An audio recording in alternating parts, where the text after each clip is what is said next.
আমি এই মুহূর্তে আছি চট্টগ্রামের যে পতেঙ্গা এলাকা রয়েছে সেই এলাকায় আমরা আছি। এখানে আপনি আপনার মাধ্যমে একটা তথ্য জানাতে চাই। এখানে আসলে যে পতেঙ্গা এলাকায় রয়েছে সেখানে চট্টগ্রাম বিমানবন্দর সংলগ্ন এলাকায় আসলে একটু আগেই একটা অভিযান চালিয়ে আসলে এখানে প্রায় ৬ টন জ্বালানি তেল আসলে উদ্ধার করেছে আইনশৃঙ্খলা বাহিনীর সদস্যরা।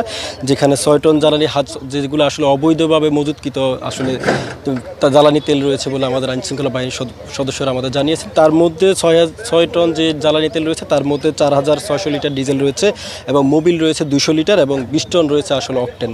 তো আমরা আইনশৃঙ্খলা বাহিনীর সদস্যদের সঙ্গে কথা বলেছিলাম।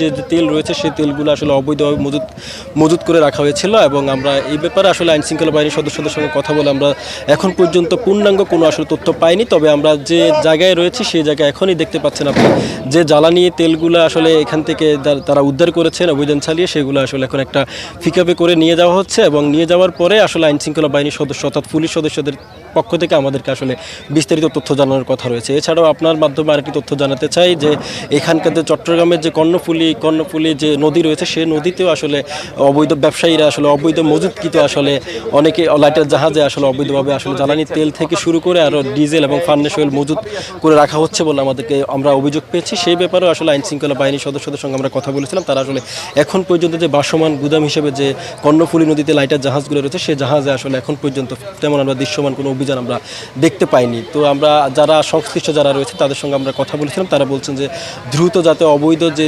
ভাসমান যে মজুতকৃত যে ভাসমান লাইটার জাহাজগুলো রয়েছে সেগুলোতে আসলে অভিযান চালানোর জন্য তারা আইনশৃঙ্খলা বাহিনী সদস্যদের প্রতি আসলে অনুরোধ জানিয়েছেন।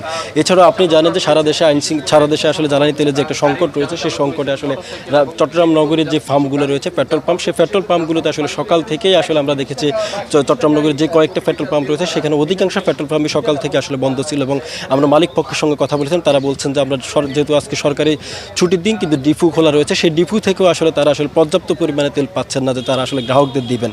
তো সেই অনুযায়ী বলা যায় যে চট্টগ্রামের শহরে যে নামাজের পর অর্থাৎ দুপুর 2টার পরেই আসলে এখানে যে পেট্রোল পাম্পগুলো রয়েছে সেই পেট্রোল পাম্পগুলোতে আসলে তারা জ্বালানি তেল দিচ্ছেন এবং কিছু ক্ষেত্রে আসলে খুব কমই আসলে জ্বালানি তেল দিচ্ছেন বলে আমরা বিভিন্ন যে গ্রাহক রয়েছে তাদের সঙ্গে আমরা কথা বলে জানতে পেরেছি। সেই ক্ষেত্রে তারা বলছেন যে আসলে সরকার বলছে যে জ্বালানি তেলের পর্যাপ্ত পরিমাণে জ্বালানি তেল রয়েছে এবং জ্বালানি তেল থাকা সত্ত্বেও আসলে তারা আসলে এখান থেকে তেল পাচ্ছেন না। সেই হিসেবে মালিক পক্ষের সঙ্গে আমরা কথা বলেছি। তারা বলছেন যে আমরা ডিপু থেকে আমরা পাচ্ছি, যেখানে আমাদের 30,000 লিটার পাওয়ার কথা সেখানে আমরা 15,000 লিটার পাচ্ছি।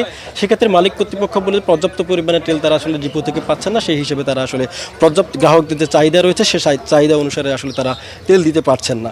তো চট্টগ্রামের যে সকাল থেকে যে দুপুর পর্যন্ত যে চলা অভিযান চট্টগ্রাম বিমানবন্দর সংলগ্ন এলাকায়, সেখানে আসলে অভিযান চালিয়ে যে অবৈধভাবে মজুতকৃত যে জ্বালানি তেল রয়েছিল সেই তেলগুলো আসলে উদ্ধার করা হয়েছে, আপনি সেটা দেখতেই পাচ্ছেন।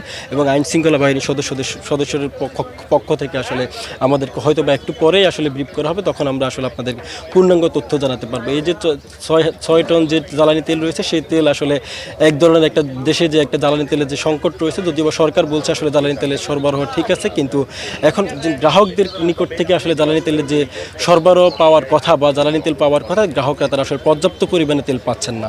এছাড়াও যে 6 টন যে জ্বালানি তেল আসলে উদ্ধার করা হয়েছে, অবৈধ মজুতকৃত যে তেল রয়েছে সেই তেলগুলো আসলে যে উদ্ধার করা হয়েছে সে আপনি দেখতেই পাচ্ছেন এখানে পিকআপে করে আসলে সেই তেলগুলো আসলে নিকটস্থ যে থানা রয়েছে সে থানায় নিয়ে যাওয়া হচ্ছে। এরপরে হয়তো বা আইনশৃঙ্খলা বাহিনীর তরফ থেকে আমাদেরকে বিস্তারিত তথ্য আসলে জানানো যাবে।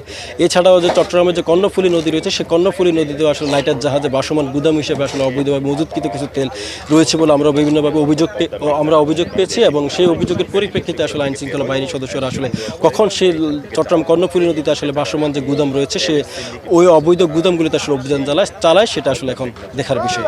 চট্টগ্রামের পতেঙ্গা থেকে এই ছিল আমার কাছে থাকা সবশেষ খবর। শহীদুল, আপনাকে অসংখ্য ধন্যবাদ।